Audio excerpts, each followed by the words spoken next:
ഒരു 2-3 ആൾക്കാർ ചന്ദ്രനിലേക്ക് ഒരു യാത്രയൊക്കെ പോവുകയുണ്ടായി. 60കളിലാന്നാ തോന്നുന്നത്. ചന്ദ്രനിലേക്ക് പോകുന്ന അവസരത്തിൽ ഭൂഗോളത്തിൽ നിന്ന് വിട്ട് വായുമണ്ഡല സഹിതമായ അന്തരീക്ഷവും കഴിഞ്ഞ് ഒന്നുമില്ലാത്ത വായുവില്ല, ഒന്നുമില്ല, പക്ഷേ കുറെ ശക്തി വീഴ്ചകളുണ്ട്. ഇല്ല എന്ന് പറഞ്ഞുകൂടാ. ശക്തി വീഴ്ചകളില്ലാത്ത സ്ഥലം പ്രപഞ്ചത്തിലൊരിക്കലും ഇല്ല.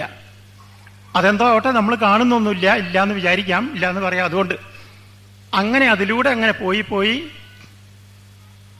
ചന്ദ്രനിലേക്ക് എത്തുന്നപ്പോൾ ഇമ്മാതിരി സ്ഥലം ഒരുപടി കടന്നിട്ട് വേണം ചന്ദ്രനിലേക്ക് എത്താൻ. അങ്ങനെ കുറെ പോയ അവസരത്തിൽ ഈ പോയ വാഹനത്തിൽ നിന്ന് വാഹനത്തോട് ആ ആളെയൊക്കെ കെട്ടിയിട്ടിട്ട് വാഹനത്തിൽ നിന്ന് പുറത്തിറങ്ങിയാൽ അവിടെ നിൽക്കാൻ സാധിക്കുമോ? സാധിക്കും.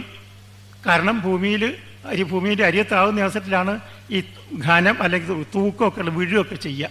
അവിടെ അങ്ങനെ വീഴുമൊന്നുമില്ല, ആകാശത്തുകൂടി ഇങ്ങനെ നടക്കാം. അതിൻ്റെ ആ വാഹനത്തിൽ നിന്ന് പുറത്ത്, എന്നാൽ പിന്നെ അതിലേക്ക് തന്നെ കയറാൻ സാധിച്ചില്ലെങ്കിലോ അത് കെട്ടൊക്കെ കെട്ടി, എന്നിട്ട് പിന്നെ അത് ചലിക്കാനായിട്ട് ചില അഭ്യാസങ്ങളൊക്കെ വേണം. അതൊക്കെ അതേ ശീലിച്ച് വെച്ചിട്ടുണ്ട്. അങ്ങനെ അതിന് പുറത്തിറങ്ങി എന്നിട്ട് ഭൂഗോളത്തെ ഒന്ന് കണ്ടു. ഒരു 50 കൊല്ലത്തിൻ്റെ ഇടയ്ക്കാണ് ഇത് സംഭവിച്ചത്. എത്ര ലക്ഷം കൊല്ലങ്ങൾ ഭൂമി ഉണ്ടായിട്ട് കഴിഞ്ഞു പോയി. ഈ സമയത്തൊന്നും ഭൂഗോളത്തെ ഈ പരിഷ്കൃത മനുഷ്യൻ പറയുന്ന ഈ ജീവികളൊന്നും തന്നെ കണ്ടിട്ടില്ല. എന്നാൽ ഒരു 4,000-5,000 കൊല്ലത്തിൻ്റെ ഒക്കെ മുമ്പ് ഈ ഭൂഗോളത്തെ നേരത്തെ പറഞ്ഞ ആ മാതിരി സ്ഥാനത്ത് നിന്നുകൊണ്ട് ഭൂഗോളത്തെ കണ്ട ഒരു വർണ്ണന ഇതിലേക്ക് ഭൂഗോള വർണ്ണന്റെ ഒരു ഉദാഹരണമായിട്ട് നമുക്ക് ആദ്യം ഒന്ന് കിടക്കാം. ആരാ അന്ന് പോയത്? ചാന്ദ്രയാത്രികരാണോ? ചാന്ദ്രയാത്രികനും ആയിരിക്കാം.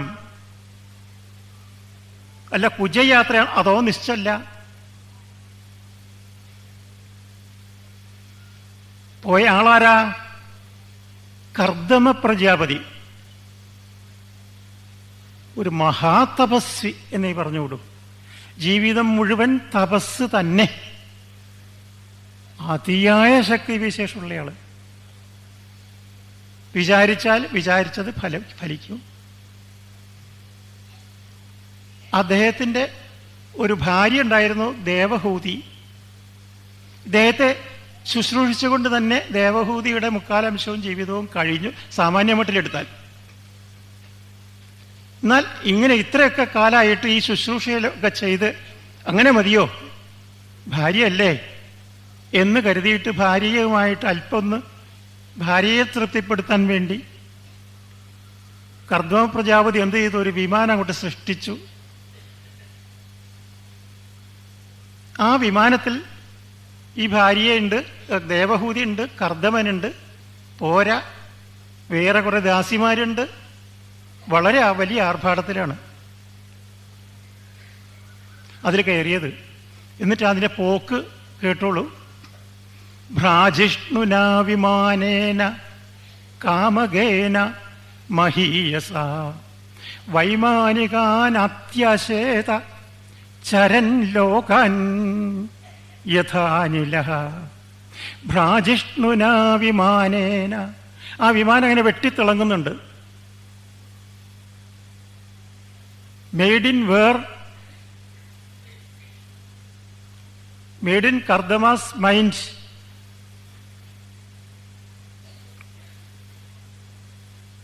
ഭ്രാജിഷ്ണുനാ വിമാനേന കാമകേന, കാമം അനുസരിച്ച് ഗമിക്കുന്നത്. ഇഷ്ടപ്രകാരം ഇങ്ങോട്ട് പോകണമെന്ന് വിചാരിച്ചാൽ മതി, അങ്ങോട്ട് നീങ്ങും. ഇങ്ങോട്ട് ഇടത്തോട്ട് പോകണം, അങ്ങനെ നീങ്ങും. ഒരു പുഷ്പവിമാനത്തെ പറ്റിയൊക്കെ കേട്ടിട്ടുണ്ടല്ലോ. കാമകേന മഹീയസ, വളരെ വലുതുമാണ്. ധാരാളം ആളുകൾ അതിൽ കയറ്റിയിട്ടുണ്ട്, ഇവർ 2 ആൾ മാത്രമല്ല. എന്നിട്ട് വൈമാനികാനത്യശേത, സാധാരണ വിമാനം എന്ന് പലതരം ഒപ്പം ഉണ്ട്. സ്പേസിൽ ചലിക്കുന്നുണ്ട്, അന്തരീക്ഷത്തിൽ ചലിക്കുന്നുണ്ട്. അന്തരീക്ഷത്തിൽ തന്നെ വിമാനത്തെ സംബന്ധിച്ചിടത്തോളം അന്തരീക്ഷത്തിൽ ഇങ്ങനെ ഇളക്കി ഉണ്ടാക്കിയിട്ട് കാറ്റ് സൃഷ്ടിച്ച് ആ കാറ്റിൻ്റെ സമ്മർദ്ദം അതിൻ്റെ ചിറകിൻ്റെ ചുവട്ടിൽ സമ്മർദ്ദം ഏൽപ്പിച്ചിട്ട് അതിങ്ങനെ പൊങ്ങാനുള്ള ശക്തി കൊടുക്കുക ചെയ്യുന്നത്. ആ ശക്തി അതിന് കിട്ടണമെങ്കിൽ കാറ്റുള്ള സ്ഥലത്തേ പറ്റൂ. അപ്പോൾ വിമാനത്തിന് അധികം ദൂരത്തേക്കൊന്നും പോകാൻ പറ്റില്ല. ഒരതിർത്തി വരെ ഉയർന്നൊക്കെ ഇങ്ങനെ പറക്കാം. അല്ലാതെ ഒന്നുമില്ലാത്ത സ്പേസിലേക്ക്, ശൂന്യാകാശത്തിലേക്കൊന്നും വിമാനത്തിന് കിടക്കാൻ വയ്ക്കുന്നത് സ്പേസ് ഷട്ടിൽ വേറെ വേണം. അതിൻ്റെ നിർമ്മിതിയും അതിൻ്റെ പോക്കും തത്വവും ഒന്നും ഇതാവില്ല. ഇപ്പൊ വൈമാനികാനത്യശേത, നേരത്തെ പോയ വിമാനം കർദമന്റെ വിമാനം വൈമാനികന്മാരെ അതിശയിച്ച് പറന്നു എന്ന് വെച്ചാൽ അന്തരീക്ഷം കടന്നു. സംശയിക്കേണ്ട, ചരൻ ലോകാൻ, അന്തരീക്ഷം കഴിഞ്ഞിട്ട് കുറേ സ്പേസും കഴിഞ്ഞിട്ട് ആണ് പിന്നെ ലോകങ്ങൾ അടുത്ത് നമുക്ക് ഒരു പക്ഷേ പോവുകയാണെങ്കിൽ സാധിക്കുന്നത് കുജനാണൊന്ന്, പിന്നെ ചന്ദ്രനാണൊന്ന്, പിന്നെ സൂര്യൻ്റെ അടുത്തായി പോയി ബുധനും ശുക്രൻ ഇത്തിരി വർഷമായിരിക്കാം. അങ്ങനെ കുജൻ, ചന്ദ്രൻ തുടങ്ങിയതാണ് നമ്മളെ താരതമ്യേന എത്താവുന്ന ഒരു ലോകങ്ങൾ. ചരൻ ലോകാന്ന പറഞ്ഞത് അവിടെ ശ്രദ്ധിക്കണേ, പ്രയോഗം ബഹുവചന. അപ്പൊ ഏതോ ഒരു പ്രത്യേക ചന്ദ്രനെ മാത്രം ഉദ്ദേശിച്ചൊന്നും അല്ല പോയത്. പല ലോകങ്ങളുടെ ചുറ്റിപ്പറ്റിയിട്ടോ അടുത്തേക്കോ അങ്ങോട്ടൊക്കെ പോയിട്ടുണ്ട്. ചരൻ ലോകാൻ യഥാനിലഹ, അനിലൻ കാറ്റിന് ഇങ്ങോട്ടടിക്കാൻ അങ്ങോട്ടടിക്കാം, എങ്ങോട്ട് വേണേ അടിക്കാം, ഇങ്ങനെ പോയിക്കൂടുന്നൊന്നുമില്ല. അത് അത്ര സ്വാതന്ത്ര്യത്തോടു കൂടി പോയി. എന്നിട്ട് എന്ത് സംഭവിച്ചു? പ്രേക്ഷയിത്വാ ഭുവോ ഗോളം പത്ന്യൈ, പത്നിക്കായിക്കൊണ്ട് ഭൂമിയുടെ ഗോളാകൃതി കാണിച്ചു കൊടുത്തു. അപ്പൊ പത്നിയെ വിളിച്ചിട്ട് കർദമൻ പത്നിയെ വിളിച്ചിട്ട് ഇതാ നോക്കൂ, എന്ത് നമ്മളൊക്കെ പോന്നിരുന്ന ആദ്യം ജീവിച്ചിരുന്ന ലോകമല്ലേ, ആ ലോകത ഒരു മധുരനാരങ്ങയുടെ വലിപ്പത്തിൽ നിൽക്കുന്നു. അതിപ്പോൾ ഒരുമാതിരി പൂർണ്ണമായിട്ട് കാണാം. നേരത്തെ നാരങ്ങ നുറുക്കിയപ്പോൾ ചെറിയൊരു കഷ്ണത്തിന്റെ ഉപരിതലം കണ്ട മാതിരി അല്ല, ഒരുമാതിരി പൂർണ്ണമായിട്ട്. അതിന്റെ മറ്റേ ഭാഗം കാണില്ലായിരിക്കാം, അത്രയേ ഉള്ളൂ. ഒരു ഗോളാകൃതിയാണെന്ന് മനസ്സിലാവാൻ മാത്രം പൂർണ്ണതയോടുകൂടി കാണാം. പ്രേക്ഷയിത്വാ ഭുവോ ഗോളം പത്ന്യൈ, പത്നിക്ക് ഇത് കാണിച്ചു കൊടുത്തു. ഇതാ ഭൂമി ഗോളാകൃതി കണ്ടോളൂ. യാവൻസ്വ സംസ്ഥയ അത്യാശ്ചര്യം, പറയാനുണ്ടോ? അതുവരെ ലോകത്തിലാരും കാണാത്ത കാഴ്ചയാണ്. അതിൽ പിന്നെ നേരത്തെ പറഞ്ഞതല്ലാതെ ലോകത്തിലാരും കാണാത്ത കാഴ്ചയാണ്. അത്യാശ്ചര്യം എന്ന് പറയാനുണ്ടോ? അത്യാശ്ചര്യം മഹായോഗി സ്വാശ്രമായ അന്യവർത്തത, തിരിച്ചു പോകുന്നു എന്നാണ്. പിന്നെ ഈ അത്യാശ്ചര്യം എന്ന് ഈ കർദമ പ്രജാപതി, ദേവഹൂതി ഇവരുടെ അനുഭവമാണ് അത്യാശ്ചര്യം എന്നിവിടെ വർണ്ണിച്ചത്. എന്നാൽ യാദൃച്ഛികമായിട്ടായിരിക്കും. ഈ ചാന്ദ്രയാത്രയിൽ നേരത്തെ ഞാൻ റെഫർ ചെയ്ത ചാന്ദ്രയാത്രയിൽ ഭൂഗോളത്തെ ഒരവസരത്തിൽ കണ്ടു അവര് എന്ന് പറഞ്ഞല്ലോ. ഏതാണ്ട് ഇതേ പദം അവർ ഉപയോഗിച്ചിരിക്കുന്നു. അത്യാശ്ചര്യം എന്ന് മലയാളത്തിലല്ല പറഞ്ഞത്, അതിലൊരു ആവേശം കണ്ട മാതിരിയിൽ എന്തൊരു മനോഹരമായ കാഴ്ച എന്ന അർത്ഥത്തിലാണ് അവരെ ഉച്ചാരണം അവിടെ ഉണ്ടായത്. നമ്മുടെ കൂട്ടത്തുനിന്ന് പോയ ആൾക്കാർ പറഞ്ഞത്.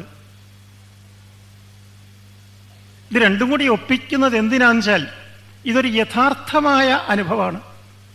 ഈ യഥാർത്ഥമായ അനുഭവത്തിൽ എന്ത് വാഗുച്ചാരണം ഉണ്ടായോ ആ അതേ സെൻസിൽ അന്നും ഉച്ചരിക്കപ്പെട്ടു. കാരണം ദൃശ്യം അത്ര കേമമായിട്ടുള്ളതാണ്, അത്ര അപൂർവമാണ്. അത്യാശ്ചര്യം, ഇതുവരെ പരന്ന് കിടന്ന ഒരു സാധനം എന്ന് വിചാരിച്ചതാണല്ലോ. ഓഹോ, ഇതൊരു ഗോളാണ്, അത്യാശ്ചര്യം തന്നെയാണല്ലോ. അപ്പോ ഭൂഗോള വർണ്ണനയുടെ ഒരു ഉദാഹരണം. ഈ ഭൂഗോള വർണ്ണനയിൽ ഇനി വേറൊരു തത്വം ഒന്നും വിശേഷിച്ചൊന്നും ഉണ്ടെന്ന് തോന്നുന്നില്ല, അറിയില്ല, പക്ഷെ പെട്ടെന്ന് ഒന്നും കാണുന്നില്ല. അതൊരു പച്ചയായ വർണ്ണനയാണ്, യഥാർത്ഥ വർണ്ണന. ഭാഗവതത്തിലുള്ളത് തന്നെയാണത്. അപ്പൊ ഭാഗവതത്തിൽ ഭൂഗോള വർണ്ണന അതിൻ്റെ സ്വാഭാവികമായ അർത്ഥത്തിൽ ഉണ്ട്.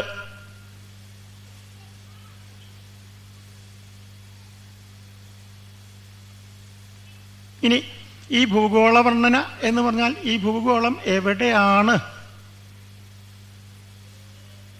എന്ന് വ്യാസനൊക്കെ അറിയാമായിരുന്നു. ആകാശത്തിലാണെന്ന് മാത്രമല്ല, കൂട്ടുകാരൊക്കെയാന്ന്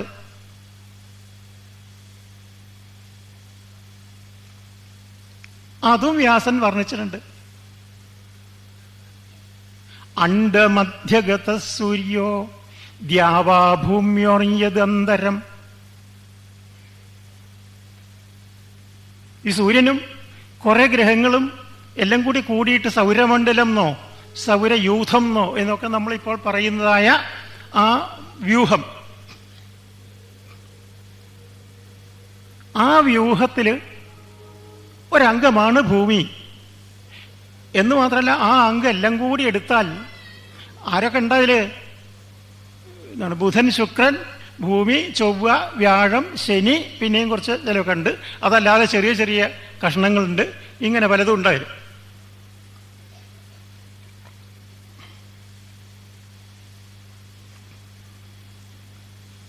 അപ്പോൾ സൗരമണ്ഡലം അതിൻ്റെ കേന്ദ്രം സൂര്യനാണ്. അണ്ഡമധ്യഗത, ഇതെല്ലാം കൂടി കൂടിയത് ഒരു അണ്ഡമായിട്ട് സങ്കല്പിച്ചാൽ അതിൻ്റെ മധ്യത്തിൽ സൂര്യനാണ്. ഇത് കോപ്പർനിക്കസ് ഹീലിയോസെൻട്രിക് തിയറി കോപ്പർനിക്കസ് കണ്ടുപിടിച്ചതാണ് എന്ന് ക്ലാസ്സിൽ, ചെറിയ ക്ലാസ്സിൽ വിവരമില്ലാത്ത കുട്ടികളെ പറഞ്ഞ് മനസ്സിലാക്കിക്കും. ആണോ? അണ്ഡമധ്യഗത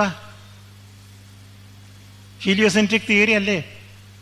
ഞാൻ ഹീലിയോസെൻട്രിക് തിയറി വിവരിക്കാനല്ല ഇപ്പൊ ഇവിടെ മുതിരുന്നത്. അതുകൊണ്ട് ഇനി കൂടുതൽ ഞാൻ ആ കാര്യം പറയുന്നില്ല. ഒരു ഉദാഹരണം പറഞ്ഞ് നിർത്തുകയാണ് ആ കാര്യത്തിൽ. അവിടെ ഇനി ഇപ്പോൾ എന്താ പറഞ്ഞിടത്തോളം ഭൂമി ഗോളാകൃതിയാണെന്നുള്ളൊരു വർണ്ണന കേട്ടു. ആ ഗോളാകൃതി സൂര്യൻ കേന്ദ്രമായി നിൽക്കുന്നതായ, സൂര്യൻ ആധിപത്യം വഹിക്കുന്നതായ ഒരു മണ്ഡലത്തിലെ ഒരംഗമാണ് ഭൂമി എന്നും പറഞ്ഞു. ഈ സൂര്യൻ തന്നെ ഇതേ ഉള്ളൂ ആകെ. അനേക കോടി ബ്രഹ്മാണ്ഡ ജനനി എന്നൊക്കെ ലളിതാസഹസ്രം കാണാം. അനവധി അനവധി അനവധി ബ്രഹ്മാണ്ഡങ്ങളുണ്ട്. ബ്രഹ്മാണ്ഡം എന്ന് പറഞ്ഞാൽ തന്നെ എന്താ, നല്ല വിവരമൊന്നുമില്ല. എന്തോ കുറെ വലുതാണെന്നുള്ളത് വിവരമേ ഉള്ളൂ. അതിരിക്കട്ടെ, ആ വിവരം വെച്ച് നോക്കുക.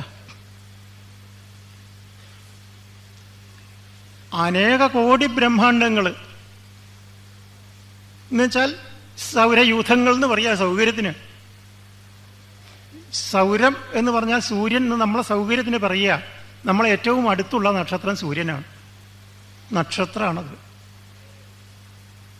സൂര്യനൊരു നക്ഷത്ര.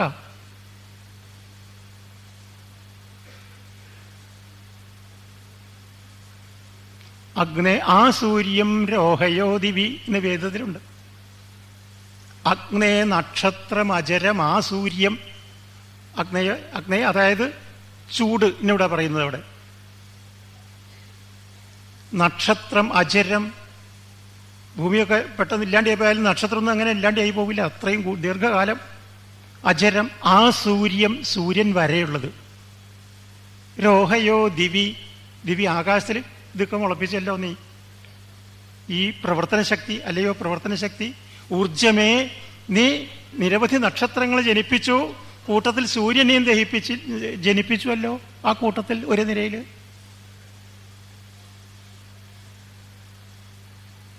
അപ്പൊ നമുക്ക് ഈ ഭൂഗോളം, നമ്മുടെ വിവരം, വ്യാസന്റെ വിവരം, പൂർവ ഋഷിമാരുടെ വിവരം ഈ ഭൂമിയിലെ ചെറിയൊരു ഠവട്ടത്തിലല്ല, ഭൂമി മുഴുവനുമല്ല, സൗരയൂഥം മുഴുവനുമല്ല, അതിൻ്റെയൊക്കെ അപ്പുറത്തേക്കുണ്ട്.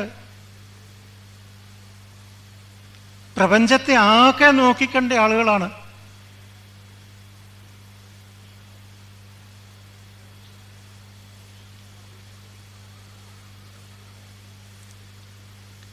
അപ്പോൾ എന്ന് മാത്രമല്ല, അത് വേദത്തിലാണ്. കാരണം ഭാഗവതത്തിലെ കാര്യമാണല്ലോ ഇവിടെ പറയേണ്ടത്. ഭാഗവതത്തിൽ പറയുന്നു കൂടുതൽ ഈ സൗരമണ്ഡലം ആകെ എവിടെയാ നിൽക്കുന്നത് എന്ന്. ഇതാ ഈ സ്കന്ധത്തിൽ തന്നെ, പഞ്ചമസ്കന്ധത്തിൽ തന്നെ വിഷ്ണോറും വാമപാദ അങ്കുഷ്ഠ നാഖ നിർഭിന്ന ഊർധ്വാണ്ഡ കടാഹ വിവരേണ അന്തപ്രവിഷ്ട. എന്ത്? ഒരു മഹാപ്രകാശ നദി. ഒരു ശൂന്യാകാശത്തിൽ നിന്ന് പറഞ്ഞാൽ പോരാ, വേറെ വാക്കില്ലാത്തതുകൊണ്ട് അങ്ങനെ പറഞ്ഞു നിർത്തുക. ശൂന്യാകാശത്തിൽ വളരെ വളരെ വളരെ വിദൂരതയിൽ ഉള്ള ഒരു പ്രകാശ നദിയെ, ഈ പ്രകാശ നദിയിൽ നിന്ന് നമ്മളിവിടെ തോന്നുന്നത് അടുത്തേക്ക് പോയാൽ കൂറ്റൻ നക്ഷത്രങ്ങൾ നിറഞ്ഞിരിക്കുകയാണ്. വളരെ ദൂരത്ത് നിന്നാകുമ്പം അവ്യക്തമായ കാഴ്ചയായതുകൊണ്ട് പ്രകാശ നദി. അതിൻ്റെ ചെറിയൊരു ഭാഗം രാത്രി കാലത്ത് മുകളിലേക്ക് നോക്കിയാൽ, നിലാവില്ലാത്ത രാത്രി ഒരു ദിവസം മുകളിലേക്ക് നോക്കിയാൽ ഒരു തോട് പോലെ, ഒരു പ്രകാശം കൊണ്ടുള്ള ഒരു തോട്, ഒരു നീർച്ചാല് പോലെ കാണാം. അതിനെയാണ് ആകാശഗംഗ എന്ന് പറയുന്നത്. ആകാശഗംഗ. ഈ ആകാശഗംഗയുടെ വരവിനെയാണ് ഇപ്പോൾ പറഞ്ഞ മന്ത്രം എന്ന് പറയട്ടെ, ഭാഗവതത്തിലെ വിവരണം സൂചിപ്പിക്കുന്നത് അതിനെയാണ്. വിഷ്ണുറും വാമപാദ അങ്കുഷ്ഠ, വിഷ്ണുവിൻ്റെ ഇടത്തെ കാലിൻ്റെ പെരുവിരലിൻ്റെ നഖം. എത്ര ചെറിയ അംശം നോക്കാം. വിഷ്ണുവിൻ്റെ കയ്യൊന്നും എടുക്കേണ്ടി വന്നില്ല, കാല് മുഴുവൻ വേണ്ടി വന്നില്ല, കാലിൻ്റെ പടം മുഴുവൻ വേണ്ടി വന്നില്ല, വിരൽ മുഴുവൻ വേണ്ട, അങ്കുഷ്ടം അതിൻ്റെ അങ്കുഷ്ടം വേണ്ട, അതിന് നഖം ചെറിയൊരംശം. നഖ നിർഭിന്ന, അതുകൊണ്ട് ഭിന്നമായി എന്ത്? ഊർധ്വാണ്ഡ കടാഹം. ആകെ പ്രപഞ്ചം ഒരു ചെമ്പ് ഇങ്ങനെ കമത്തി വെച്ചു വിചാരിക്കുക. ഒരു ചെമ്പ് ഇങ്ങനെ വെച്ചാൽ ഒരു കടാഹം എന്ന് പറയാം അതിന്. ഇതുപോലെ ഒരു ചെമ്പോടി എടുത്താൽ രണ്ട് ചെമ്പായില്ലേ, ഒന്നിൻ്റെ മേലെ കമഴ്ത്തി വെച്ചു. ഒന്ന് ഊർധ്വകടാഹാണ്, ഒന്ന് മറ്റേത് അധകടാഹാണ്. ഊർധ്വാണ്ഡകടാഹം അതിൻ്റെ ഒരു ഭിന്നമായി ഈ വിഷ്ണുവിൻ്റെ ഇടത്തെ കാലിൻ്റെ പെരുവിരലിൻ്റെ ഒരു നഖം പറ്റിയിട്ട് ഈ കടാഹം മുറിഞ്ഞു. ആ മുറിവിൽ കൂടി ഒരു പ്രകാശ നദി ഒഴുകി താഴത്തേക്ക് വന്നിരിക്കുന്നു. വിവരേണ അന്തർപ്രവിഷ്ട. ആ ഗംഗയാണത്. ആ ഗംഗയെ വർണ്ണിച്ചു കൊണ്ടുപോയിട്ട്, ആ വർണ്ണന പോയാൽ നമുക്ക് വേറെ ഒന്നിനും സമയം ഉണ്ടാവില്ല. അങ്ങനെ പോയിട്ട് ബാക്കിയുള്ള ഭാഗം ചുരുക്കുക. പോയിട്ട് അവസാനം ഭാഗവതത്തിൽ തന്നെ പറയുന്നുണ്ട്, ആ ഗംഗയുടെ പ്രകാശം ഇങ്ങനെ വന്ന് ധ്രുവനിലെത്തി. ധ്രുവനിലെത്തിയപ്പോൾ ധ്രുവന്റെ, ഇന്ന് രാവിലെ തന്നെ ധ്രുവന്റെ കഥ വർണ്ണിച്ചുവല്ലോ. എന്നും നിലനിൽക്കുന്ന തരത്തിൽ ഉറച്ച സ്ഥാനത്ത് ഈ ചുറ്റുമുള്ള പല ഗ്രഹങ്ങളെയും സൂര്യനെയും അടക്കം വട്ടം കറക്കാൻ മാത്രമുള്ളതായ ശക്തിയുള്ളതായ ഒരു നമ്മുടെ അടുത്തുള്ള ഏറ്റവും വലിയൊരു നക്ഷത്രമാണ് ധ്രുവൻ. അതിനെ അവഗണിക്കാനൊന്നും പറ്റില്ല. ധ്രുവനെ, നമ്മുടെ കഥയിലെ ധ്രുവനെ അവഗണിക്കണ്ട, ഈ ധ്രുവനെ അവഗണിക്കണ്ട. കഥയിലെ ധ്രുവന് ഇത്ര നല്ലൊരു സ്ഥാനമാണ് കൊണ്ട് കൊടുത്തത്. ഇപ്പൊ രണ്ടും യോജിച്ച് പോകുന്നത് ആശയങ്ങൾ. ഈ പ്രകാശ നദി ഇങ്ങനെ വരുന്ന അവസരത്തിൽ ആ ധ്രുവനിലെത്തിയപ്പം ധ്രുവൻ വളരെ ബഹുമാനത്തോടു കൂടി അതിനെ ഏറ്റു. എന്നിട്ട് പിന്നെ തുടരുകയാണ്. അത് വീണ്ടും താഴോട്ട് വന്നു. ഇവിടെയുള്ള സകലത്തിനെയും ചന്ദ്രനെയും ഒക്കെ നനച്ചു. എന്നിട്ട് നമ്മുടെ ഭൂമിയിൽ ഭൂമി ഇങ്ങനെ നിൽക്കുന്നു എന്ന് പറയേണ്ടി വരും. എങ്ങനെയാ? ഒരു ഗോളം ആകാശത്തിലുണ്ടെങ്കിൽ നിൽക്കുകയും കിടക്കുകയൊക്കെ ഉണ്ടോ? എന്നാൽ അതുണ്ട് ലേശം ഒന്ന്. കാരണം നമുക്ക് കണ്ണും മൂക്കും ഒക്കെ ഉള്ള മാതിരിയിൽ ഭൂമിക്കും ചില അവയവങ്ങളൊക്കെ ഉണ്ട് എന്ന് പറയണം. ഒരു ഉത്തരധ്രുവം എല്ലാ ദിക്കിലും ഇല്ല, അതുകൊണ്ട് ഉത്തരധ്രുവം തന്നെയാണ് അത് മാറ്റാൻ വയ്യ. അപ്പോൾ ഉത്തരധ്രുവന്റെ ദക്ഷിണധ്രുവം വേണം. ഉത്തരധ്രുവം ഉയർത്തിയും കൊണ്ടാണ് നിൽക്കുന്നത് ഭൂമി. ഉത്തരധ്രുവം ഉയർത്തിയും കൊണ്ടാണ് നിൽക്കുന്നത് എന്നുള്ളത് കൊണ്ട് നമ്മളെ വടക്ക് ഭാഗമാണ് കുറച്ച് കൂടുതൽ മെച്ചപ്പെട്ടത്, ഉയർന്നത് എന്നൊരു സങ്കല്പമുണ്ട് അതിൻ്റെ പിന്നിൽ. ഏതെങ്കിലും ഒരാൾ വന്ന് ഇങ്ങനെയാണ് കേട്ടോ പരീക്ഷയ്ക്ക് ഇങ്ങനെ എഴുതണം എന്നൊന്നും പറഞ്ഞിട്ടില്ലെങ്കിലും ഇങ്ങനൊരു സങ്കല്പമുണ്ട്. ദക്ഷിണ പ്രവണാ ഭൂമി എന്നൊരു ചൊല്ലുണ്ട്. ഭൂമി തെക്കോട്ട് അല്പം ചരിഞ്ഞിട്ടുണ്ട്. അപ്പോൾ ഉത്തരധ്രുവം ഇങ്ങനെ നേരെ മേലോട്ടല്ല, അല്പം ചരിഞ്ഞിട്ടാണ്. അപ്പോൾ തെക്കോട്ടൊരു ചരിവ് ഉണ്ടാവുമല്ലോ. ഈ വാസ്തുവിദ്യയിലും മറ്റുമൊക്കെ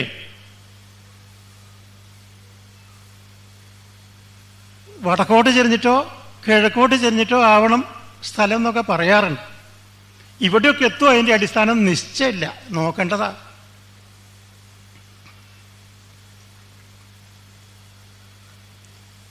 അതുപോട്ടെ, ഈ വടക്കോട്ട് ഇങ്ങനെ മുഖ ഉയർത്തി നിൽക്കുന്ന, അത് നിൽക്കുന്നു എന്ന് പറയാൻ വേണ്ടിയിട്ടാണ് ഇത് പറഞ്ഞത്. അങ്ങനെ നിൽക്കുന്ന ഭൂമിയിൽ ഈ വടക്ക് ഭാഗത്ത് ഉത്തരധ്രുവത്തിൽ അവിടെ നമ്മുടെ ഭൂഗോള വർണ്ണന അനുസരിച്ച് അവിടെ മേരുപർവ്വതം ഉണ്ട് എന്ന് പറയും. മേരുപർവ്വതം. അതുപോലെ ദക്ഷിണധ്രുവത്തിലും ഒരു പർവ്വതമുണ്ട്. അതിന് പേര് മാനസോത്തര പർവ്വതം എന്നാണ്. മേരുപർവ്വതം പോലെ തന്നെ, ഒരു വ്യത്യാസമില്ല. മാനസോത്തര പർവ്വതം.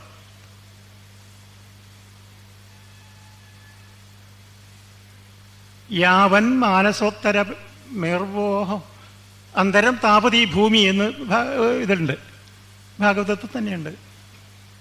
അതുവരെയാണ് ഭൂമി ഉള്ളത് എന്നുള്ളത്. ഇതൊക്കെ കണ്ട കൂട്ടരാണ് നമ്മുടെ ഋഷിമാര്. അങ്ങനെ ഇരിക്കട്ടെ, ഈ ആകാശഗംഗനെ വന്നു, ധ്രുവനിലും ചെന്ന് പിന്നെ അവിടുന്ന് താഴോട്ട് വന്നു ഭൂമിയുടെ ഉത്തരധ്രുവത്തിൽ ഈ മേരുവിൻ്റെ മുകളിൽ ചെന്ന് പതിച്ചു. അത് ആ പ്രകാശനദിയുടെ ഒരു ചെറിയ അംശം. ഈ പ്രകാശനദി സ്പേസിൽ എത്ര വിശാലമായ സ്ഥലത്തുകൂടിയാണ് അത് ചലിച്ചു കൊണ്ട് പോയിട്ടുണ്ടാവുക. അതിൻ്റെ ചെറിയൊരു തരി, ഒരംശം ഇവിടെയും വന്നു.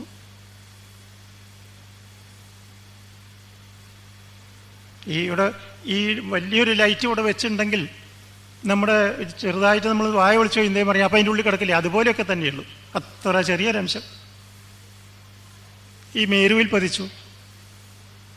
മേരുവിൽ പതിച്ചിട്ട് ഭാഗവതത്തിൽ വിസ്തരിച്ച് വർണ്ണിക്കുന്നുണ്ട്. അത് മേരുവിൽ പതിച്ച് പിന്നെ അങ്ങോട്ട് അവിടെ ലേശം കഥയൊക്കെ കൂടി യോജിക്കണ്ടേ. മേരുവിൽ പതിച്ചിട്ട് 4 നദികളായി പിരിഞ്ഞു എന്നാണ് പിന്നെ പറയുന്നത്. അത് വാസ്തവത്തിൽ നദി പ്രകാശനദിയാണ്, കുഴപ്പമൊന്നുമില്ല പറഞ്ഞേക്കിലൊന്നും. പക്ഷെ നമ്മളത് മനസ്സിലാക്കിയിരിക്കണം. സീത, അളകനന്ദ, ചക്ഷു, ഭദ്ര 4 നദികളായി പിരിഞ്ഞു എന്നാണ് പറയുന്നത്. 4 നദികളായി പിരിഞ്ഞിട്ട് അത് 4 സമുദ്രം വരെ അങ്ങോട്ട് പോയി. 4 ഭാഗത്തേക്കും സമുദ്രം വരെ എത്തി എന്ന് വിചാരിച്ചോളൂ. ഈ സമുദ്രം വരെ എത്തി എന്ന് വെച്ചാൽ സമുദ്രത്തിൻ്റെ ഇപ്പുറത്തേക്ക് ഈ മേരു വരെയാണല്ലോ ആ ഭാഗത്ത് ഭൂമി. ആ ഭൂമിയെ മുഴുവനും അത് നനച്ചു എന്നാണ്.